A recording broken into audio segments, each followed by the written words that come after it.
instead of spending 1.6 billion on a new road, a new shiny spanking new dual carriageway. We know we need to get people out of their cars. We know we need modal shift and get people on to more sustainable transport. Fund the All-Ireland Rail Review, and the price tag for that is about 300 million a year for But Northern it's a separate Ireland. issue, isn't it? No, but Mark, actually, it's an alternative, and it's an alternative to say this idea of 25, 30 years ago, what we all have to rely on are private cars, and that disadvantages the most vulnerable or poorest people in society, particularly in rural communities who can't afford a car. Let's get a train, and the All-Ireland Rail Review says put it down to Derry instead. And that's fine. People need their So cars, it's a separate issue. but the future is that people should be less reliant on their cars by good, sustainable public transport. And also, in terms of the road safety element, rail travel and public transport is 20 times safer than being in a car. So if we're serious about saving lives, we want people using their cars as little as possible.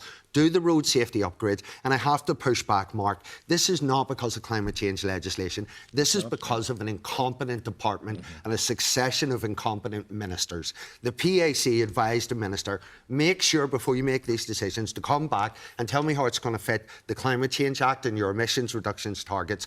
The Climate Action Plan should be published, and you should respect the human rights of those people in the A5 alternative project. The minister proceeded without addressing those concerns. That is serial incompetence. DFI also failed on casement, also failed on the gold mining and the Sperrins. It's a repeated problem in that department, and successive ministers have not got a handle on it.